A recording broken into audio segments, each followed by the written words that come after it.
If the Cowboys are going to beat the San Francisco 49ers, they will have to win a weakness versus weakness type matchup. In fact, two of them, and tonight we'll discuss it here on A to Z Sports Dallas Primetime. Welcome everyone into the show. I am your host, Mauricio Rodriguez, streaming with you live every Sunday and Thursday night, 8 p.m. Central, usually, and catching up with you Mondays, Tuesdays, and Wednesdays. And I say usually because I am on the road right now, so we're doing pre-recorded shows every day for now. I will be back at the studio next week on Thursday, so make sure you are ready for that. But in the meantime, though, we got a game to prepare for, and that is Cowboys versus 49ers.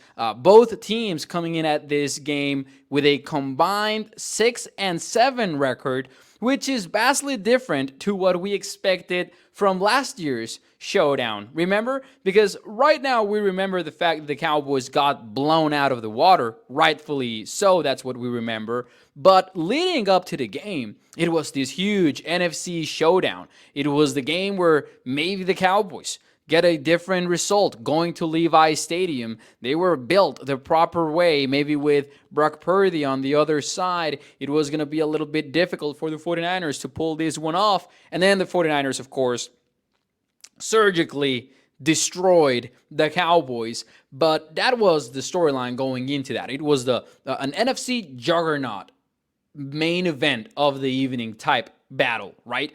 And now these are two teams that people are having questions about. We know about the Cowboys side of things, but how about the Niners? They're 3-4, and they don't have Christian McCaffrey. They will not have Brandon Ayuk.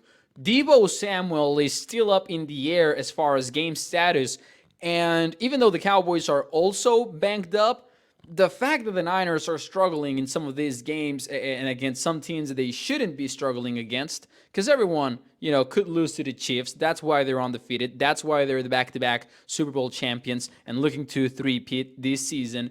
But they've also dropped some games that they were not expecting to drop. And once again, they're looking a little bit shaky. To the point where I think this showdown, ironically enough, is about the weaknesses of these two teams. And I'm going to get into two matchups specifically. First, I will say the Niners have a very, very bad run defense right now. That is the reality of things. In fact, they rank 28th versus the run in early downs, which is bad. The bad news for the Cowboys is that they're also pretty bad running the ball on the offensive side of the ball. But it's surprising to see a Niners defense, and I know they're banged up. I know they've been dealing with injuries to Fred Warner, and the safety Hufanga has also been out with an injury. They're dealing with all of that, but they're also maybe not as talented as they once were up front on the defensive line. It just looks like they have been undisciplined. The tackling has not been there. But I was talking to my colleague over at A to Z Sports, Nicholas McGee. He actually joined the show last year leading up to the Cowboys versus Niners game. And he was talking about a problem that will sound very similar to Cowboys fans. The defensive tackles for the Niners are getting blown out of the water, man. When you are double teaming those DTs, you might get some success. Now, when you hear that an opposing team cannot stop the run, and you look at the Cowboys and what they've been able to do offensively, you might not get that excited, because the Cowboys are also one of the worst teams running the ball in the league, especially in early downs. If you look at EPA per play, overall, they're like somewhere near the top 15, which might sound surprising to a lot of people, but that's because of what they've been able to do in short yardage. Because the Cowboys are actually pretty good moving the ball in short yardage, running the football. They're like a top 5 EPA per play team. Not so much when they are facing 1st and 10, when they're facing 2nd and 7, that kind of stuff. That's when they're bad. My theory is this, though. I wouldn't be surprised if the Cowboys actually look decent running the ball against this Steelers front, against this 49ers front. And I tripped there and I said Steelers for a very specific reason. The Cowboys were good against the Steelers when they ran the ball.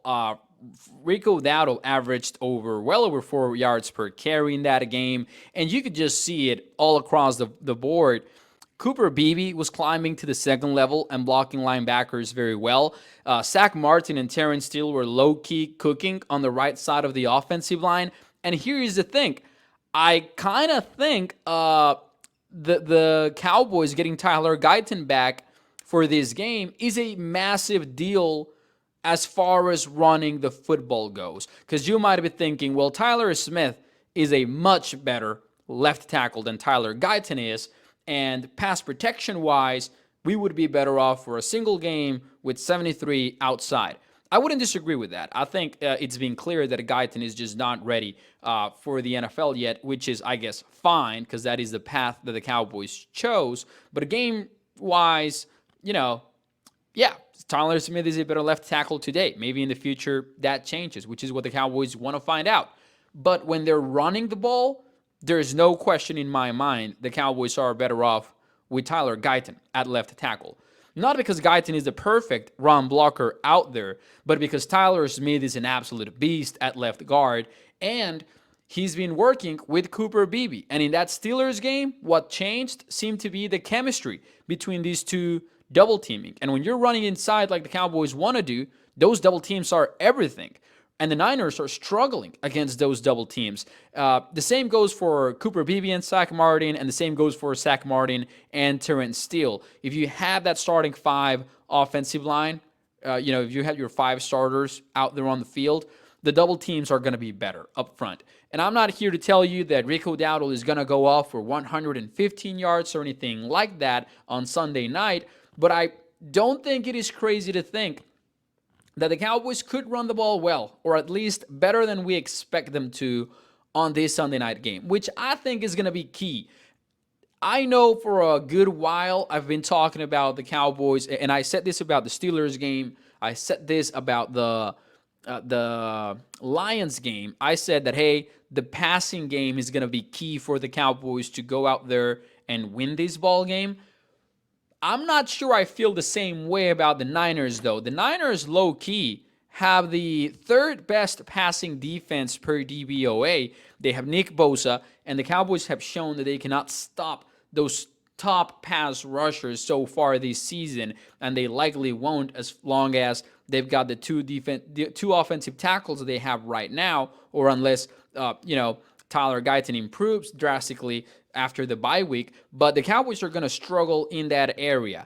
Additionally, we know about the receivers. They're struggling to generate separation. Troy Aikman just roasted them during the week, talking about how their routes were terrible and lazy. Brandon Cooks is not going to be back for this ball game. So I will say, even though it is a weakness, you might want to make this game about attacking the Niners' weakness as well and maybe running the ball pretty efficiently. We'll see if that turns out to be the case. Now, that is weakness number one.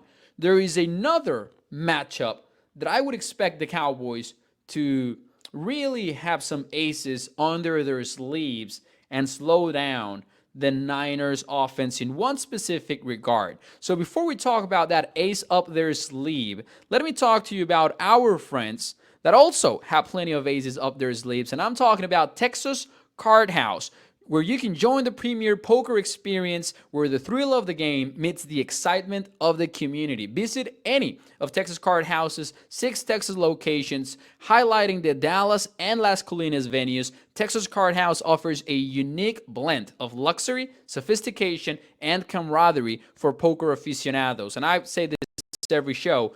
You know how important community is when you're finding the right place to play poker. That community is everything, even more so than the cards coming your way, honestly. Whether you are a seasoned pro or just starting out, join a welcoming community at a top-notch facility located near you. And if you go on a Tuesday, you get $2 Tuesdays, $2 draft beers, and additionally, you can check out Lowball Happy Hour every day from 2 p.m. to 7 p.m.